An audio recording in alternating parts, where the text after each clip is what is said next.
Is it nerdier to make a review about a percussion album from 2018, or is it nerdier for you to be watching a review about a percussion album from 2018? William Brown Percussion here, and today we have an album I'm very excited to talk about, which is Third Coast Percussion's 2018 Paddle to the Sea. This was my first introduction to them as a group, and it is a ton of fun. So, this is a big album.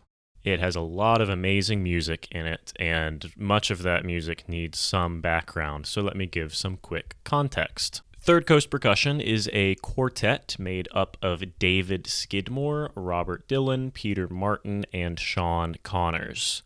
Per their website, for 20 years, the ensemble has forged a unique path in the musical landscape with virtuosic, energetic performances that celebrate the extraordinary depth and breadth of musical possibilities in the world of percussion. This is one of the percussion world's flagship ensembles. I mean, they actually go to the Grammys and do stuff. I mean, these are superstars for percussion. Here's what they say about this project. After their 2017 Grammy Award for Best Chamber Music / Small Ensemble Performance, Third Coast Percussion returns to Citio Records with an album inspired by the classic children's book and film Paddle to the Sea. So, Paddle to the Sea is a 1941 children's book by Holling C. Holling, and it has an accompanying film that I have never seen. I've checked out a bit of the film and the children's book just for context. It's a 1966 movie that seemed to be shown in public schools in the 60s and 70s quite a bit. The story is about a First Nation boy who carves a wooden model of an Indian in a canoe. On its side, he roughly carves the words, "Please put me back in the water, I am paddle to the sea," and sets it free to travel the Great Lakes to the Atlantic Ocean. The story follows the progress of the little wooden canoe and paddler on their journey. So this album, Paddle to the Sea, includes music collaboratively composed by the four members of Third Coast Percussion as an updated soundtrack for that film. It also includes other water-themed works that provided inspiration to the quartet as they composed this music. This includes work by American composers Philip Glass, Jacob Druckman, as well as music from Zimbabwe's Shona people, shaped by the Third Coast Percussion under the tutelage of master mbira player Musikiwa Chingodza. So in addition to this rescoring of Paddle to the Sea, we also have Jacob Druckman's Reflections on the Nature of Water, my favorite marimba work, and I really appreciate how they've superimposed these movements of solo marimba in with these big ensemble tracks, which is a lovely back and forth that I really wish more groups would do. And we also have 4 movements of Philip Glass's Aguas de Amazonias. This is a huge piece that Third Coast has adapted, and it was premiered in the 1990s by a Brazilian group named Wakachi. Philip Glass worked with them to develop this kind of ballet score, and Wakachi uses really unique instruments. Everyday materials are used: pipe, glasses, metal, rocks, rubber, and even water to produce a unique sound palette that Third Coast has done a really good job adapting. So Paddle to the Sea, Aguas de Amazonias, Reflections on the Nature of Water, and this singular mbira track, we have got a lot to cover. I tried to do good research to make sure I had some context around all of these, but frankly, I might just need to go back and start with a review of the Wakachi album as well to really sink my teeth into this. But we have more than enough to cover here, so let's get into it. Our first track is the first Aguas de Amazonias track by Philip Glass, Madeira River. I watched both the live video they have on their YouTube channel as well as listened to the 2018 track. This is an enchanting opening to the album. We already have extra percussive sounds happening, going with a bass synth underneath Almglocken and marimba, with some vibes adding in later. Some great reverb and effects as the piece goes on to just create a huge sound world. Something I'm listening for and I'm curious about is if the synth is layered in when none of the quartet could be playing it live. You can see a player move away from it in the video. Anything is fair game in a recording. I'm just curious conceptually how much is going to end up being a strict quartet and what is added/layered in post. This is a really enjoyable track. I want to go ahead and say, from a broad perspective, despite what I might nitpick, this combination of Third Coast adaptation of this already percussive Brazilian work from Philip Glass, this combination is a home run. It is musically successful. Philip Glass for percussion quartet is phenomenal, and this is a very strong foundation for the album. After we experience this first river, we are into the Paddle to the Sea project. We begin with the lighthouse and the cabin. We begin with a similar Philip Glass soundscape, which is a great choice. It evolves into a rhythmic this track evolves into a rhythmic sound that I'm going to need to come up with a name for. It's very Cage influenced, a very tight and textured rhythmic kind of playground of timbres. This is a really popular professional percussion quartet sound. It's not bad. I like it. I mean, the reason it's popular is it's really good. But you're going to hear it all the time in modern quartet works. Well, not just modern. So I need to come up with a name for this. The next track, Flow, flows in from the lighthouse and the cabin with a repeated Almglocken note that makes you think of the Madeira River. Our synth comes back, and the tone of the album is now developing. We have kind of an enchanting, contemplative series of textures that always maintain some mischievous secret, a binding theme that is referenced but not disclosed. You'll never quite be headbanging to this track, but the implication is there. The journey of Paddle to the Sea continues with the Open Water track. More synth, which I'm quite enjoying. I love synthwave, and I love how pad and leads can mix with percussion. After some nervous brush/root drum gestures come in, some very strong textures emerge from drum set and keyboards with some other backing drums. This almost gets to what might be as a narrative point in the book/movie/album. Maybe it's supposed to, maybe it's not. We're not quite that far into the album, but we don't quite get there. We slide back into a contemplative and mysterious mixture of woods, metallics, and wires. The next movement of Paddle to the Sea, Thaw. At this point, I'm enjoying myself and the time spent in the sonic world of this album, but Thaw right away doesn't promise that much is going to happen. Some beautiful vibe glisses into tuned water bowls, maybe some synth.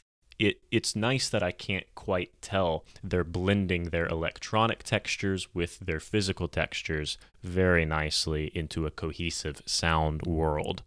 But I do think it's bowls or wine glasses. Thaw then settles into an earthy drum sound. This piece really has a wide range of timbres, and Third Coast is taking the whole percussion arsenal and applying it to this album, which is very pleasing in a sort of ASMR quality. Maybe that's it. The professional percussion quartet sound I was referencing.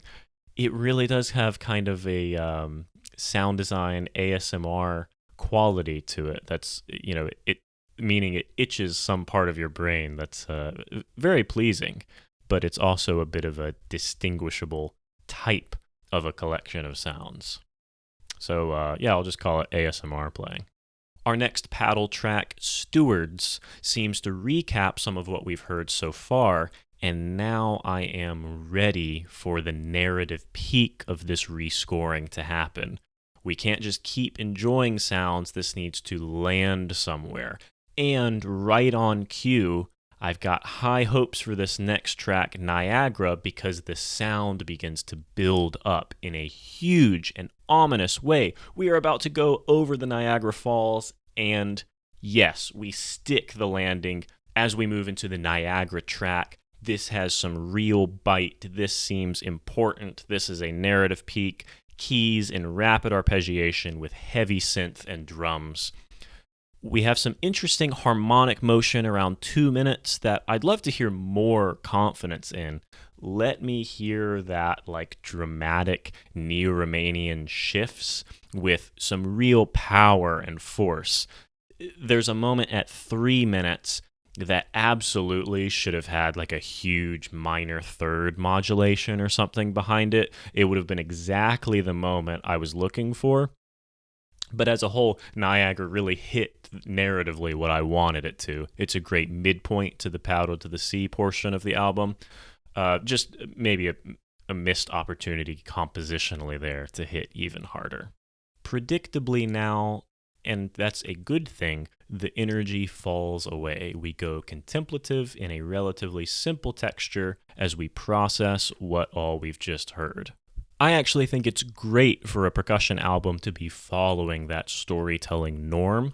It both elevates the music and provides a lens through which an audience can more easily understand what's happening. After that digestion, some real unease enters around 3 minutes with some wild percussive toys and timbres. I thought that would develop and segue right into the next movement, but instead we have one of the harder cuts so far that I was not expecting. It almost feels... Yeah, I just checked to make sure I hadn't skipped a movement because we do have a pretty hard cut here into the locks. This is drums, drums, drums. I didn't quite expect this, but this seems to be an emotional peak in its own way. Halfway through, there's this killer synth line that comes in. We really go heavy metal. This is as chest-thumping as the album has gotten so far. There's a lot of tension, and then release, the aptly titled next movement. Some real peace in the opening chord that then acquires some rhythmic contextual elements that sound celebratory and affirming. This movement seems to be a sort of catharsis, and then we return to the lighthouse. Has the journey changed us? A mysterious kind of entry into this movement is confusing, but we do return to some earlier textures that are familiar, and gradually some peaceful harmony seems to absolve the tension. With one final suspension from the vibraphone, boy, that really left me hanging on the edge of wanting a resolution. I suppose it's good that that isn't the final track of the album. However, something I want to mention at this point is that was Paddle to the Sea. That was like a 35-minute album. It was emotional. There was a lot happening. I think they toured with this project quite a lot. It almost makes me think there's going to be too much other stuff on this album for how complete of a journey that was by itself. I mean, the end of The Lighthouse was a very emotional moment, and I had to take a break to write this because I wasn't ready to go right into the next track. When Netflix tries to trigger a series of Silicon Valley, right as you're trying to process the Mr. Robot finale, you get mad at it trying to skip the credits. That is how I felt for a moment about quickly going from this narrative end into yet another beginning of a new sound world. We now have the Mbira track mentioned in the overview to the album, Chiguaya, arranged by Im Chingodza. Multiple Mbira instruments, similar to kalimbas you may have seen. Very surprisingly to me, vocals enter about a minute in for an overlapping chant. It's an enjoyable track. I don't know the meaning of the lyrics. Perhaps it's related to the story we've just heard or related to water. Regardless, it's a lovely listen. Since I have been talking about the length of the album a little bit, this is something that would probably make the cut for me to trim this down a bit. Jumping from Paddle to the Sea into Reflections on the Nature of Water crystalline would have been a very nice dichotomy, in my opinion. But now we're there anyways. Another recording of my favorite piece in the marimba repertoire, Reflections on the Nature of Water by Jacob Druckman. I really love this idea of solo marimba movements being interpolated with another piece happening at the same time. This interpretation is really different than what we saw a couple weeks ago with the William Marsh album. Sonically, the whole sound of this marimba is behind a veil. There's huge reverb that provides kind of a misty sound to the gestures. It's great to hear such a dramatic and cinematic version of this piece. The mallets and sound quality, they're thuddy at the top end. And I'm even getting the sense of some compression or gating added in managing the effects around the marimba. I don't advise using that heavy of a processing setup on a solo marimba piece. The second movement seems to have the same reverb setup. I'm not happy with the top end sound quality, but I do love this movement being blurry rather than aggressive. Whenever there's a chance for those rippled major seventh chords to just resonate, then I'm happy. We then arrive at our second Aguas de Amazonias, number 2, the Xingu River. This is a very engaging and different palette of sounds. I had to remind myself that I heard the first Aguas about 45 minutes ago. I'm not sure I agree with them being this spread out. Again, as a compliment, that speaks to how powerful the Paddle to the Sea experience was. But, with that power comes great responsibility for how you end up organizing your album tracks. This is a really confident composition and arrangement, rhythmic and radiant. The performances are excellent, which I've completely neglected to mention so far. The Third Coast percussionists are all really skilled and assured players. Their power as individuals and their blend as a group is above reproach. The only thing I can do is nitpick repertoire selection, album length, and reverb choices. So congratulations to the quartet on all of this. Reflections Movement 3. I don't love this performance. It sounds a bit rushed and overdramatic to me. I prefer the figures on page 2 to be murky, kind of like how silt dissipates through water. I basically just have the opposite inclinations on where to put emphasis in this movement, which is entirely subjective. But I think there's a lot more subtle evocation that can be achieved here. In the final one-handed roll, use the droplet gesture to mask the note switch that the right hand needs to achieve. Reflections Movement 4. A production choice that I really like is that we seem to have kind of an echoey panning going on. Notes are always traveling from one side of my head to the other in a very shimmery, aquatic way. And this is a great performance of this gently swelling movement. I quite enjoyed it. We then arrive at Aguas de Amazonias number 3, Japura River. More Philip Glass here. The sound choices seem to be like Omglocken, bowls, clay pots, maybe glasses, all of those tuned in different ways. And this is one of the most tuneful tracks. This is a really recognizable harmonic pattern that is exemplary Glassian writing.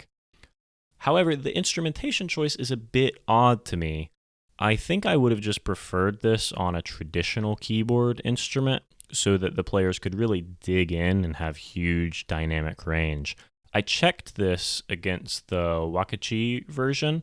It sounds like it's on Aquarian and a Blue Man Group style tubulum, and I think you just could have copied that over to vibraphone and marimba with better success than the slightly fragile sound of pots and bowls. Reflections Movement 5. The marimba sound quality here is not good. It comes across nervous, tremulous, with like manufactured reverb, but no real sustain and resonance. It's a very skillful performance, but something needed to change in the recording pipeline to get a better marimba tone. I want to say I need a faster roll speed, but I'm not sure if that would help or hurt, to be honest.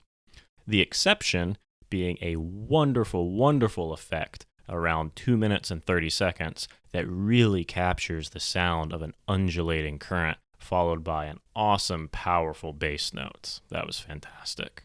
Reflections Movement 6. This is a confident and multi-tiered performance, and the production package really suits this movement.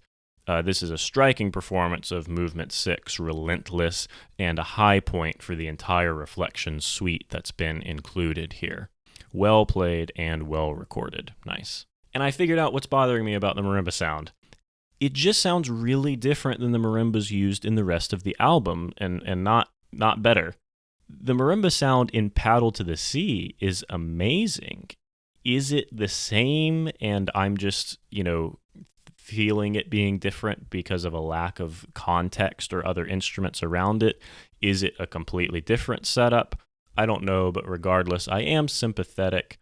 It's hard to toe the line between positive variation in a sonic setup and just confusing tonal differences.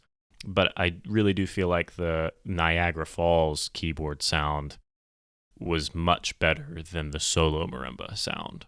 We've arrived at the Amazon River for our final track, and a beautiful solo glockenspiel opens it up as crystalline sounds continue with crotales, wine glasses, bowed metallics, pitch-bent vibraphone. I am thoroughly enchanted with this track, and there's phenomenal tone quality on everything. From around 4 minutes in, we are treated to melodica, followed by synth hits. Absolutely gorgeous and a really unique palette of sounds. This piece unfolds like a rose. It is lovely as each pedal opens. I was lost in the listening experience. My ears were treated to a really sumptuous bouquet of sounds and pulsing harmonics. As the music drifted away, the album has finished its 1 hour and 18-minute runtime, and it closed on a really beautiful high point here with the Amazon River. And that is Paddle to the Sea. What a wonderful album project, full of amazing music, perhaps too much amazing music. I would have trimmed the fat a little bit on this album. I'm a big fan of staying under the hour mark on these really intense classical percussion endeavors. I think it makes it a lot easier for everybody to digest what's happening, but maybe I am just a brain-rotted Gen Zer. Fully possible. I enjoyed this album. I obviously had a few gripes, but it is a wonderful achievement. Congratulations to Third Coast Percussion. I am feeling an 8 out of 10 on this wonderful project. I will certainly be reviewing more Third Coast Percussion in the future. I hope you will stay tuned to those reviews. Have you listened to this album? Have you seen Paddle to the Sea in either book or movie form? Let me know about it in the comments, and I will see you next week.